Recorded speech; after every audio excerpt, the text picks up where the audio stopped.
हरिओम। कृष्णाय वासुदेवाय हरे परमात्मने प्रणतः क्लेशनाशाय गोविंदाय नमो नमः। ओम नमो भगवते वासुदेवाय। मैं पंडित राजेश शास्त्री भाग्यश्री में आपके समक्ष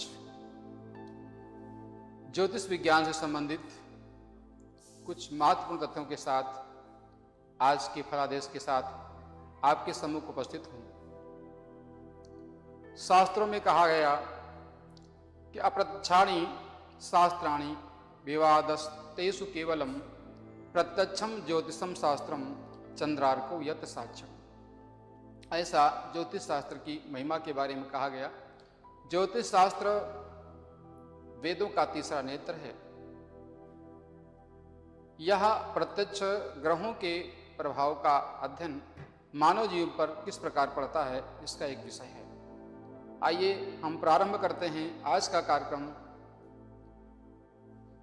आज 4 सितंबर 2024, आज का पंचांग संवत 2081, साके 1946, भाद्रपद शुक्ल पक्ष, तिथि प्रथमा बुधवार, नक्षत्र उत्तरा फाल्गुनी, राहु काल 12 बजे से 1:41 तक, सूर्योदय 5:49 से सूर्यास्त 6:24, ऋतु शरद, दिशाशूल उत्तर दिशा में है। आइए हम प्रारंभ करते हैं आज का फलादेश। मेष राशि। आज मेष राशि के जातकों के लिए सामान्य दिन रहेगा। आप शिक्षा, प्रतियोगिता, संतान पक्ष आदि से संबंधित सामान्य स्थिति में लाभ प्राप्त कर सकेंगे। जो जातक शिक्षा ग्रहण कर रहे हैं उनको शिक्षा के क्षेत्र में सामान्य लाभ मिलेगा। जो प्रतियोगिता की तैयारी कर रहे हैं, जो एग्जाम की तैयारी कर रहे हैं, उनके लिए सामान्य लाभ का दिन रहेगा। मन थोड़ा अशांत रहेगा, फिर भी आपको सफलता प्राप्त करने के पर्याप्त अवसर होंगे। सावधानी पूर्वक अपने कार्य को करें, मन को स्थिर रखें। ओम नमो भगवते वासुदेवाय मंत्र का जप करें। वृष राशि। आज के दिन वृष राशि के जातकों के लिए थोड़ा सा सामान्य से कुछ निराशाजनक रहेगा। आपके लिए आज का दिन भूमि, भवन, वाहन, माता इत्यादि के क्षेत्र में, यदि आप वाहन खरीद रहे हो तो क्रय विक्रय में सावधानी बरतें। सामाजिक क्षेत्र में कार्य करने वाले हैं तो वहां अपेक्षाकृत कम लाभ आपको मिलेगा। और मातृपक्ष थोड़ा सा स्वास्थ्य और जैसी स्थितियों से प्रभावित रहेगा। कहने का तात्पर्य है माता को स्वास्थ्य संबंधी समस्याएं हो सकती हैं। आप माता की सेवा करें, सफेद वस्तुओं का दान करें। माता जी की सेवा करेंगे तो आपकी स्थिति ठीक रहेगी। मिथुन राशि के जातक, आज आपका दिन अच्छा नहीं रहेगा। आपका पराक्रम अर्थात जो उत्साह है वो कम रहेगा। भाई बंधुओं से विवाद होने की संभावनाएं रह सकती हैं। सावधानी बरतें। भाइयों के साथ में सामंजस्य बिठा के चलें। पराक्रम में थोड़ा सा आप निर्बलता का अनुभव करेंगे, इसलिए प्रातःकाल ईश्वर का स्मरण करते हुए अपने कार्य को प्रारंभ करें, जिससे आप अपने कार्य को ठीक प्रकार से कर सकें। कर्क राशि के जातक भावुक होते हैं, अपने निश्चय को शीघ्र बदलने वाले होते हैं। इसलिए आप कुटुंब अथवा मित्र मंडली से किसी से भी किसी प्रकार से यदि कोई अप्रिय बात आपको लगे तो उसको सावधानी पूर्वक समझ करके उसकी प्रतिक्रिया न देते हुए आप अपना कार्य प्रारंभ रखें। धन से संबंधित मामलों में सावधानी रखें। शेष आपको पर्याप्त लाभ मिलने के अवसर होंगे। सिंह राशि के जातकों के लिए आज का दिन बहुत अच्छा रहेगा। आप उत्साह से भरे रहेंगे, मन आपका ठीक रहेगा, अपने मित्रों के प्रति आपका व्यवहार अच्छा रहेगा, आपको आज धन लाभ और अन्य कई प्रकार की लाभ और सुविधाओं का लाभ प्राप्त हो सकता है। कन्या राशि के जातकों के लिए आज का दिन शुभ नहीं रहेगा। आप अपने कार्यों को विशेष सावधानी से करेंगे। बाहरी संबंधों में जो लोग विदेश यात्रा करना चाहते हैं उनके लिए भी आज का दिन अच्छा नहीं रहेगा। जो लोग बाहर लेन देन करना चाहते हैं वो सावधानी पूर्वक लेन देन करें, उनके लिए भी आज का दिन अच्छा नहीं रहेगा। और विशेषकर दाम्पत्य मामलों में पति पत्नी के आपस के संबंध में मतभेद हो सकता है, सावधानी पूर्वक कार्य करें और ओम नमो भगवते वासुदेवाय का जप करें, ईश्वर का ध्यान करें, आपका दिन शुभ होगा। तुला राशि के जातकों का आज का दिन शुभ रहेगा। तुला राशि के जातक पर्याप्त लाभ प्राप्त कर सकेंगे, उनके पास धन आगमन की व्यवस्था बनेगी। कुछ मामलों में धन प्राप्त होने की संभावना बनेगी और कुछ में प्राप्त होगा, ऐसी स्थितियां बनेगी। शिक्षा प्रतियोगिता में संतान पक्ष को लाभ होगा। यदि आप शिक्षा ग्रहण कर रहे हैं अथवा परीक्षा की तैयारी कर रहे हैं तो ठीक प्रकार से करेंगे, उसमें लाभ प्राप्त होने की अवसर रहेंगे।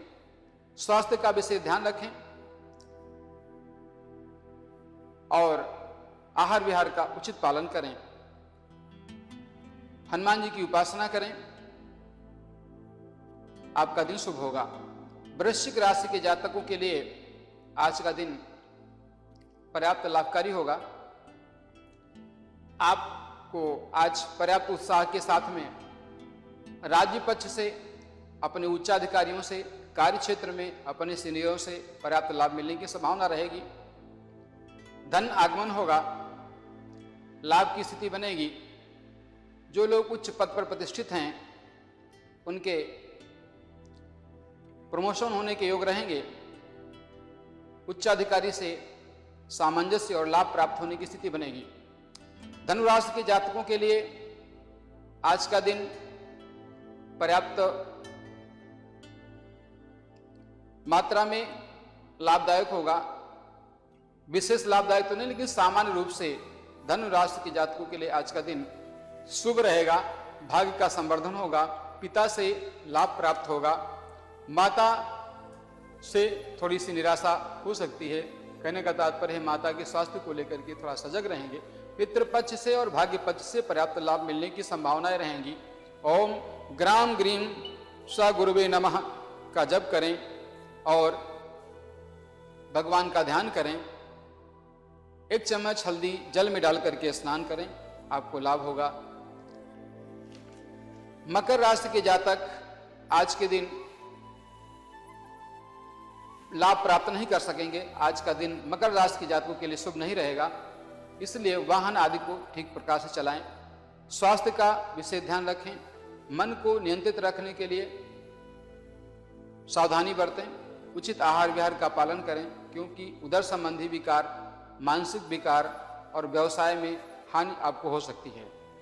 कुंभ राशि के जातकों के लिए आज का दिन सामान्य रूप से मिला जुला प्रभावकारी रहेगा। स्वास्थ्य से संबंधित समस्याएं होने की संभावनाएं रहेंगी।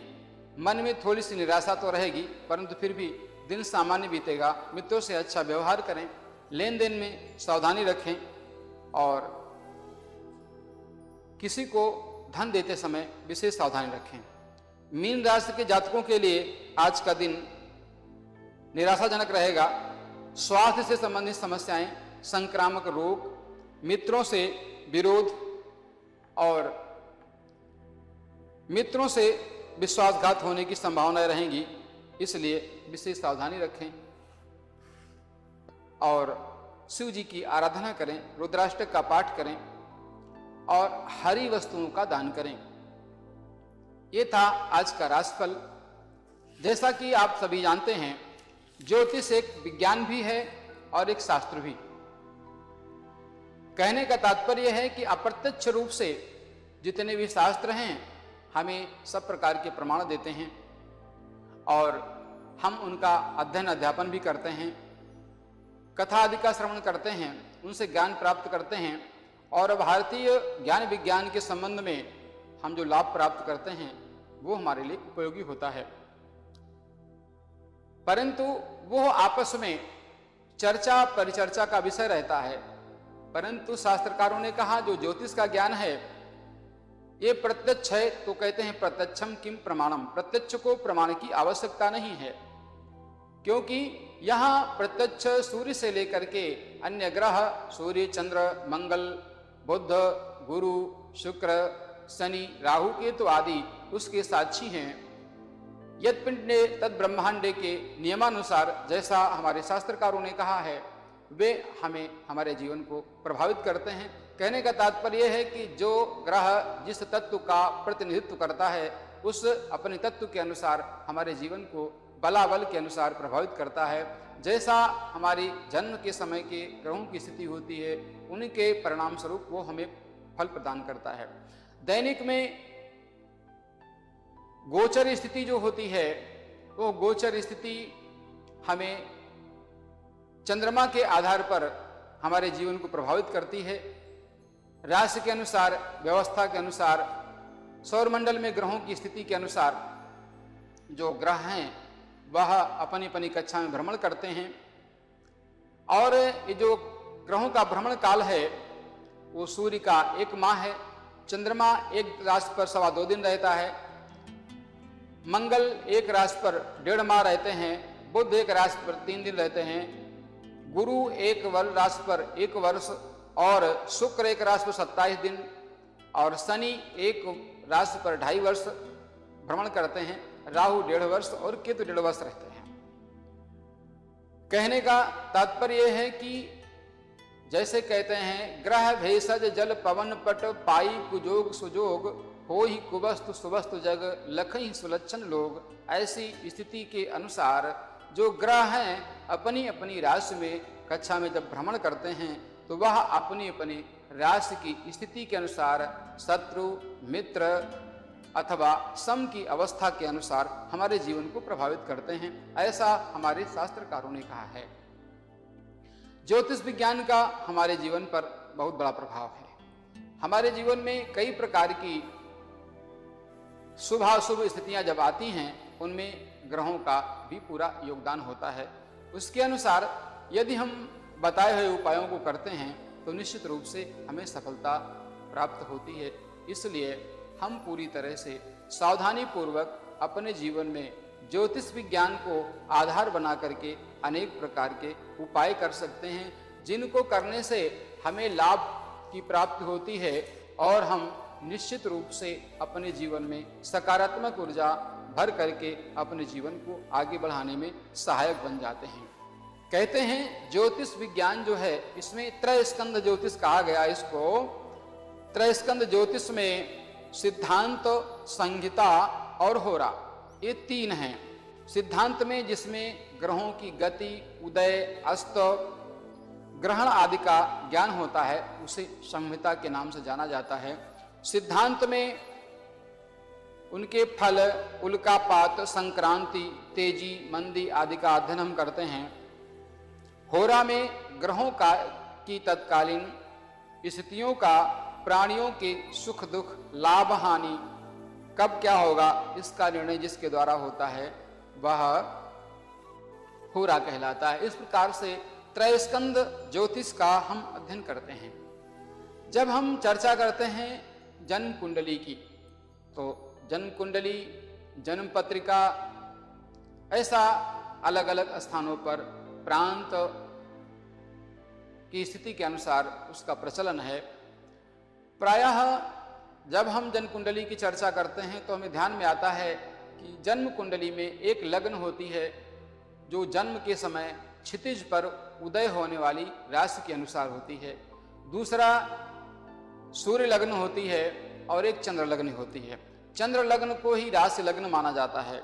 पाराशर होरा शास्त्र के अनुसार प्रायः 3 लग्नें जो होती हैं इनमें हम जब पाराशर होरा पद्धति के अनुसार पाराशर शास्त्र के अनुसार पाराशर ऋषि के अनुसार फलादेश करते हैं तो हम इसको तीनों लग्नों को एक साथ अध्ययन करके उनके शुभाशुभ का ज्ञान करते हैं। किन्हीं दो लग्नों के ग्रह आपस में मित्र होने पर, किन्हीं दो लग्नों के ग्रह कोई दो लग्ने आपस में मित्र होने पर, या तीन लग्ने आपस में तीनों लग्ने मित्र होने पर, अथवा अन्य स्थितियों का अध्ययन करके हम फलादेश करते हैं।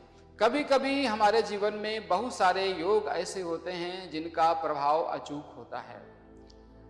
जैसे जन्म कुंडली में गज केसर योग बनता है। कहने का तात्पर्य है चंद्रमा गुरु के साथ हो अर्थात चंद्रमा से केंद्र में गुरु हो। ऐसी स्थिति में जन्म कुंडली परम सौभाग्यशाली बन जाती है और जातक को जीवन में पर्याप्त सुख सुविधा और अनेक प्रकार के लाभ प्राप्त होते हैं। इसलिए हम कहते हैं कि गज केसरी योग है, तो इस गज केसरी योग में एक स्थिति और भी है। ये गज केसरी योग बनता भी है और भंग भी होता है। जब शुभ ग्रहों की स्थिति होती है, किसी ग्रह पर चंद्रमा अथवा गुरु पर किसी क्रूर ग्रह की, प्रत्यक्ता ग्रह की दृष्टि अथवा युति नहीं होती, उस अवस्था में यह पूर्ण रूप से गज केसरी योग बनता है। दोनों ग्रहों के पर्याप्त बलवान होने से जातक के पास अनेक प्रकार के वाहन, भूमि, भवन आदि पर्याप्त मात्रा में होते हैं। सुख और उपभोग की पर्याप्त वस्तुओं का लाभ प्राप्त करता है जातक। ऐसे ही अनेक योगायोग हैं जो हम आपको समय समय पर इसमें बताते रहेंगे। और जैसा कि हम जानते हैं कि ज्योतिष में जब हम अध्ययन करते हैं तो अध्ययन करने में ये आता है, हमारा कई सिद्धांत आते हैं, यद पिंडे तद ब्रह्मांडे। जैसा हमारे शरीर में है वैसा ही इस ब्रह्मांड में है। कहने का तात्पर्य है कि पृथ्वी, जल, वायु, अग्नि और आकाश, ये 5 तत्व हैं जिन्हें जड़ कहा जाता है। ये 5 तत्व हमारे शरीर में घनीभूत रहते हैं। जैसे शास्त्रों में कहा गया 5 कर्म इंद्रिय, 5 ज्ञान इंद्रिय, 5 महाभूत और 1 मन, ये सब हमारे इस शरीर को बनाने में, चलाने के कारक हैं। ऐसे ही ये जो 5 महाभूत हैं हमारे जीवन के लिए, ये घनीभूत हो करके हमारे शरीर रूपी पिंड का निर्माण करते हैं। यद पिंडे तद ब्रह्मांडे के सिद्धांत में कहने का तात्पर्य है कि जैसा हमारे शरीर में है वैसा ही इस संपूर्ण ब्रह्मांड में है। जितने भी जीव हैं, जो कुछ भी हैं, वनस्पति जीव जो भी हैं, वो सब इन ग्रहों की स्थितियों से प्रभावित होते हैं। जिसकी जैसी स्थिति होती है वैसा ही इनका हमारे जीवन पर प्रभाव पड़ता है। इसलिए हमें ये ध्यान में रखना है कि हमारे शरीर में ये 5 महाभूत जो 5 तत्व हैं, इनकी सम्यक स्थिति बनी रहे, इनमें किसी प्रकार का व्युत्क्रम उत्पन्न न हो, अर्थात असंतुलन उत्पन्न न हो। इनका संतुलन ही हमारे शरीर को ठीक प्रकार से स्वस्थ रखने में, कार्य करने में, क्षमतावान बनाए रखने में, ऊर्जावान बनाए रखने में सहायक होता है। इसलिए हमें सकारात्मक रह करके अपनी नकारात्मकता को दूर रख करके उचित आहार विहार के साथ, व्यवहार के साथ हम जीवन जीते हैं और छोटे छोटे ग्रहों के उपाय करके हम लाभ प्राप्त करते हैं। जैसे कहते हैं, कुछ लोग आते हैं कहते हैं कि हमारी कन्या का विवाह विलंब हो रहा है, समय पर नहीं होता, तो मैं आपको एक अचूक उपाय बता रहा हूं कन्या के विलंब विवाह को दूर करने के लिए। जिस कन्या का विवाह समय पर नहीं हो पा रहा है, माता पिता बहुत परेशान हैं, वर ढूंढते ढूंढते थक गए हैं, उनको लगता है कि कैसे होगा, तो उनके लिए एक उपाय है, माता कात्यायनी का मंत्र जप करना और कात्यायनी माता का व्रत करना। किसी विद्वान आचार्य से इस मंत्र का अनुष्ठान करवाएं। कात्यायनी महामाये महायोगिन्यधीश्वरी,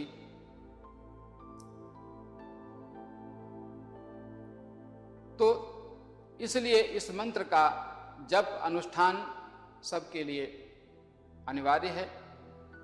अगर करते हैं तो आपको लाभ मिलेगा और आपकी कन्या का विवाह शीघ्र हो जाएगा। इसके अतिरिक्त यदि आप चाहते हैं कि कन्या के विवाह में भी शीघ्रता हो तो कई उपाय करने के लिए हैं। दूसरा उपाय मैं बताता हूं कि श्री रामचरितमानस का नवान्न पारायण उस कन्या से आप करवाएं। संपुट रखें, सुन सिय सत्य असीस हमारी, पूजी ही मन का मना तुम्हारी। इसका संपुट रख करके श्री रामचरितमानस का पारायण करवाएं। विधि विधान से गौरी गणेश जी का पूजन करें, कन्या का शीघ्र ही विवाह संपन्न हो जाएगा। इसके पश्चात मैं एक और उपाय बताता हूं। कन्या को 1 चम्मच हल्दी जल में डाल करके बृहस्पति वार से स्नान कराएं, कन्या का शीघ्र विवाह हो जाएगा। और हल्दी की माला से ओम आंगिरसाय विद्महे दिव्य देहाय धीमहि तन्नो जीवा प्रचोदयात इस मंत्र का अनुष्ठान कराएं।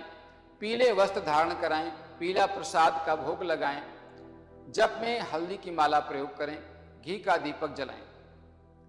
जिन लोगों का चंद्रमा गड़बड़ है, चंद्रमा किसी ग्रह से प्रभावित है, उस पर केतु की स्थिति है, अर्थात कर्क राशि पर केतु बैठा है, शनि बैठा है, मंगल बैठा है, तो ये छाया ग्रह राहु केतु में से यदि कोई ग्रह बैठा है तो उस जातक के अंदर नकारात्मक ऊर्जा का प्रभाव ज्यादा रहेगा। तो उस नकारात्मक ऊर्जा को दूर करके सकारात्मक ऊर्जा भरने के लिए उसको ये करना है कि वह केतु से संबंधित वस्तुओं का दान करे और अश्वगंधा चूर्ण जल में डाल करके स्नान करे। सवा मात्रा में सप्तधान्य अर्थात 7 प्रकार का अनाज अथवा गेहूं दान करे तो केतु की पीड़ा को शांत किया जा सकता है। ऐसे ही जिन जातकों का सूर्य गड़बड़ है, पर्याप्त मात्रा में यश मान प्रतिष्ठा उन्हें नहीं मिल पाता, कार्य तो पर्याप्त करते हैं, पूरी क्षमता के साथ करते हैं, परंतु उनको पूरा लाभ नहीं मिल पाता, इसलिए उन्हें अपने पिता की सेवा करनी है और सूर्य को बलवान करने का उपाय करना है। रविवार के दिन स्नान करके प्रातः काल सूर्योदय के समय 1 लोटा जल ताम्र पात्र हो उसमें जल लेंगे और उसमें रोली और लाल पुष्प डाल लेंगे और सूर्य को अर्घ्य देंगे। विशेष ध्यान रहे कि वो जल जिसे आप सूर्य देवता को समर्पित करते हैं वो अपने पैरों पे न गिरे, इसलिए उसकी व्यवस्था करके कोई वस्तु रख लेंगे, गमला या कोई चीज ऐसे स्थान पर जहां उसकी छींटे हमारे पैरों पे न पड़े। सूर्य देवता को जल देंगे और बैठ करके ओम घृणी सूर्याय नमः मंत्र का जप करेंगे और आदित्य हृदय स्तोत्र का जाप करेंगे। सूर्य से संबंधित पीड़ा कम होगी, यश मान प्रतिष्ठा की प्राप्ति होगी।